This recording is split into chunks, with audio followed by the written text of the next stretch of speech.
They're suing all our companies. And if that's going to happen, we want to be the ones that sue, not them.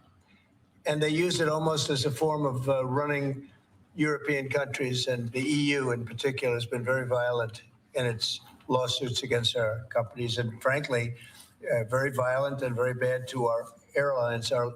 I've gotten calls from the heads of airlines saying they stop in Europe and they're getting charged all sorts of taxes that they never even heard of. They stop and they're getting fined and charged, uh, and they do it only with American companies. They're not doing it to other countries, so we're stopping it. And we have another thing, and we have another step to go. And if they don't shape up, as an example, Apple has had to pay like $17 billion in a lawsuit that nobody thought was worth anything. And I won't get into the judge or the decision or how the decision was arrived, but I'm pretty good at this stuff, and I think it's disgraceful. And Google's being sued, Facebook's being sued, and many others are being sued by their so-called government, if you call it a government, EU, and they don't treat us right. They don't treat us right as a country. So we're going to protect our companies. We have to protect our companies. So we're not going to have any companies left anymore. I also want to thank Apple, though, for announcing they're going to invest $500 billion in our country. That's the biggest investment anybody's probably made to this date. All right. So you covered a lot there. So as to the lawsuits that they're engaged with um, in the EU on U.S. companies, the fines, the taxes, obviously all that is insane. It's extra. It's over the top. Bravo for an effort being made to try to preserve American business. Now I know when we hear that, especially internationally, we think it's F-15 fighter jets and McDonald's and corporate welfare and all of that. And in some cases, that's a part of it, but there are also mom and pop shops who are just looking to make a way out here, and they happen to do well for themselves. And everybody looks at them like, "Oh, well, you're doing well, so let me take advantage of you." And that is just most certainly not the case. It really isn't, and that's just not okay as a concept for the world to take on. Like we just have more to give, so let's give it. When a lot of us, even we end up going from the shack to a mansion, um, the whole Cinderella story and all that. Even when that happens, we don't have money to give. We just don't. We got that for ourselves. Now, as to Apple paying 500 billion to invest in the states, I'm not sure about that. I don't necessarily think that that's a thing of goodwill.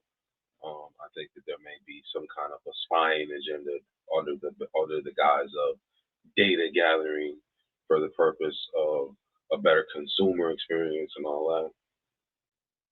So I'm not buying that. They're real big on that. I take issue with that. I hold privacy as something sacred.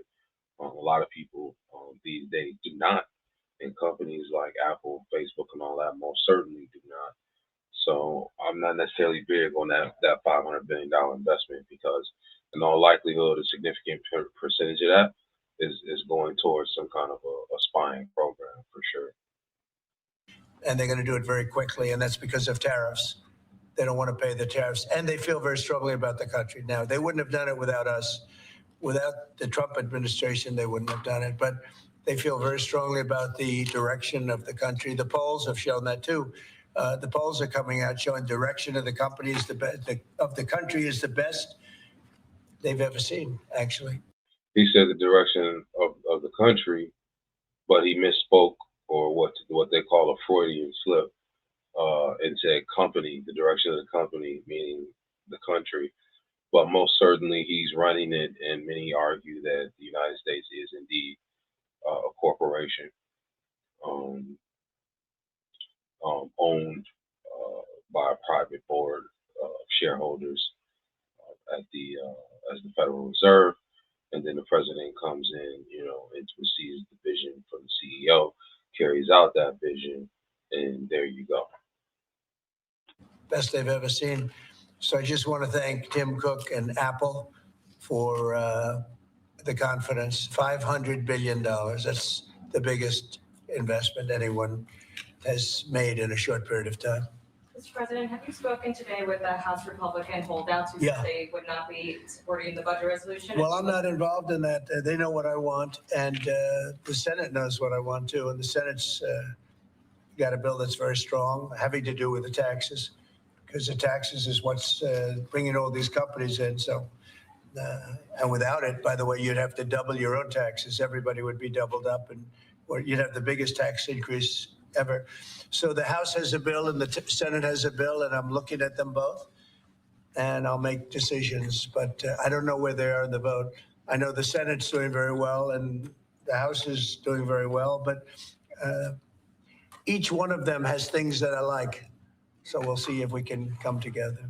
Mr. President, can you clarify, hopefully once and for all, what your expectations are with this email to federal employees? What are you going to use that information for? And do you see it as voluntary, like OPM has said, or mandatory? Yeah, well, it's somewhat voluntary, but it's also, if you don't answer, I guess you get fired.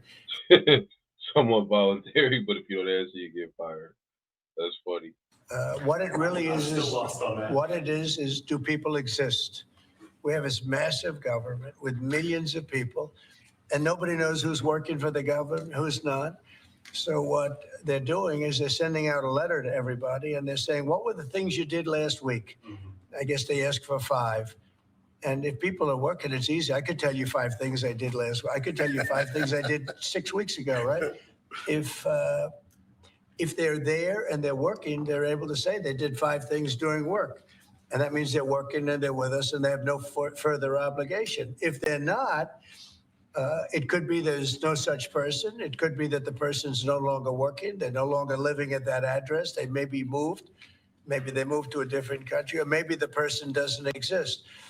And we then take that person off the payroll, and we save a lot of money by doing that. But that's one of the only ways. I think it's a very smart thing. And it says, if you don't answer, essentially, there's a penalty to pay. Like, that's the end of the job. Okay, yeah, there's a whole much to do about this whole thing with the email and what Elon is firing people and whatever, that whole shindig. I think what he just said is legitimate, right? We need to know if people are there. There's definitely abuses taking place in government for sure. We all know this, especially as of late. And while we all are being ripped off, and to some extent will continue to, we'd like now to at least stop the bleeding, right? Let us get a chance to heal. Let this wound that we've been, blood has been just running loose through, dare I say, spurting out of. We need to plug that hole right now, which is essentially what he's saying. We're planning to do. Has said that. The order itself doesn't say that. I think that's part of the confusion.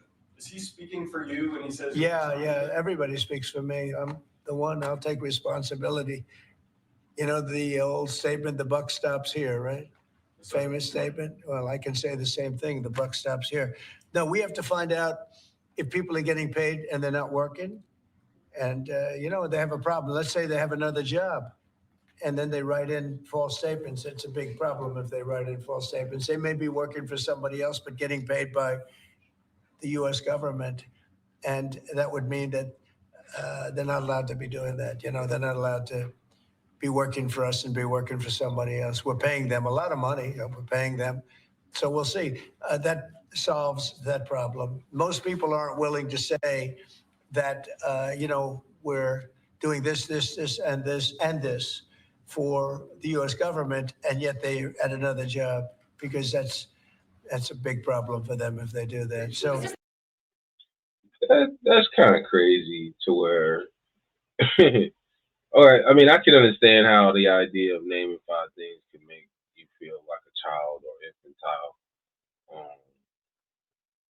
but that, I don't know. That's not really, that's legitimate, I would say, especially the way he explained it. And I mean, I don't doubt that there may be some kind of a demeaning element there on some just to let you know who's boss kind of thing. stand at attention, be at my every beck and call kind of a call. It also seems like this is. I don't doubt that that's there as well. But so be it, right? You're public and you're what's called public servants. And I think it's high time that people remember that. These are not people to be admired and revered, right? They're public servants. And their whole purpose of being there is to be in the best service of the public.